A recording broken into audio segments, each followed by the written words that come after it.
ভালোবাসা দিবস ১৪ই ফেব্রুয়ারি কালের পরিক্রমায় পরিণত হয়েছে বিশ্বব্যাপী বাণিজ্যের অন্যতম বড় উৎসবে। খ্রিস্টীয় সেন্ট ভ্যালেন্টাইনের ভালোবাসার জন্য ত্যাগ কতটা অনুপ্রেরণা নেওয়া হয় সে প্রশ্নের চেয়েও বড় আওয়াজ এখন যেন ভালোবাসা দিবসকে ঘিরে বাণিজ্য।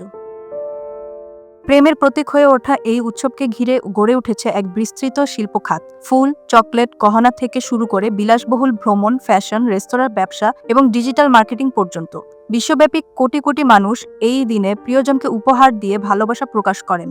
আর সেই ভালোবাসার পেছনে রয়েছে বিপুল অঙ্কের লেনদেন, যা অনেক দেশের অর্থনীতিতেও গুরুত্বপূর্ণ ভূমিকা রাখে। মার্কিন যুক্তরাষ্ট্রের ন্যাশনাল রিটেল ফেডারেশনের তথ্যানুযায়ী ২০২৩ সালে আমেরিকানরা ভালোবাসা দিবস উপলক্ষে প্রায় $২৬ বিলিয়ন ব্যয় করেছেন। এর মধ্যে গহনার পেছনে ব্যয় হয়েছে $৬ বিলিয়ন, ভ্রমণের জন্য $৪ বিলিয়ন এবং ফুলের জন্য $২ বিলিয়ন। বাংলাদেশেও ভালোবাসা দিবসের জনপ্রিয়তা ও বাণিজ্যিকীকরণ ক্রমশ বৃদ্ধি পাচ্ছে। ১৯৯০-এর দশকে এই উৎসব সীমিত পরিসরে পালিত হলেও ২০০০ সালের পর এটি তরুণদের মধ্যে ব্যাপক জনপ্রিয় হয়ে ওঠে। বর্তমানে ভালোবাসা দিবস শুধু রাজধানী ঢাকা নয়, চট্টগ্রাম, সিলেট, খুলনা সহ দেশের বিভিন্ন শহরেও বাণিজ্যিক উৎসবের রূপ নিয়েছে। ১৪ই ফেব্রুয়ারিতে দেশে ১০ থেকে ১২ কোটি টাকার ফুল বিক্রি হয়, যার ৮০% গোলাপ আমদানি করা হয় কেনিয়া ও ভারত থেকে। পহেলা ফাল্গুন ও ভালোবাসা দিবস একই সময়ে হওয়ায় ফেব্রুয়ারি মাস জুড়ে পোশাক শিল্পেও বিক্রির পরিমাণ বেড়ে যায়। ফ্যাশন ব্র্যান্ডগুলো এই সময় লাল গোলাপি থিমের বিশেষ কালেকশন বাজারে আনে, যা তরুণ তরুণীদের আকৃষ্ট করে। বিজ্ঞাপন ও ডিজিটাল মার্কেটিং ভালোবাসা দিবসকে একটি সফল বাণিজ্যিক উৎসবে পরিণত করেছে।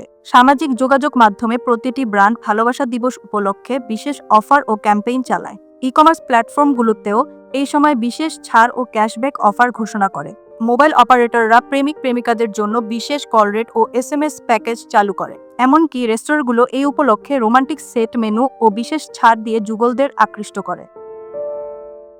মনোবিজ্ঞানীরা বলছেন, তরুণ তরুণীরা উপহার ও ব্যয়ের প্রতিযোগিতার চাপে পড়ে মানসিক অস্থিরতায় ভুগতে পারেন। পরিবেশবিদরা অতিরিক্ত ফুল, প্লাস্টিক মোড়ক ও একবার ব্যবহারযোগ্য উপহার সামগ্রীর কারণে পরিবেশ দূষণের বিষয়েও উদ্বেগ প্রকাশ করেছেন। একই সঙ্গে রক্ষণশীল গোষ্ঠীগুলোর মতে ভালোবাসা দিবস পাশ্চাত্য সংস্কৃতির অনুপ্রবেশ, যা আমাদের সামাজিক মূল্যবোধের সাথে যায় না। তবে সময়ের সাথে সাথে ভালোবাসা দিবসের ধারণাও পরিবর্তিত হয়েছে।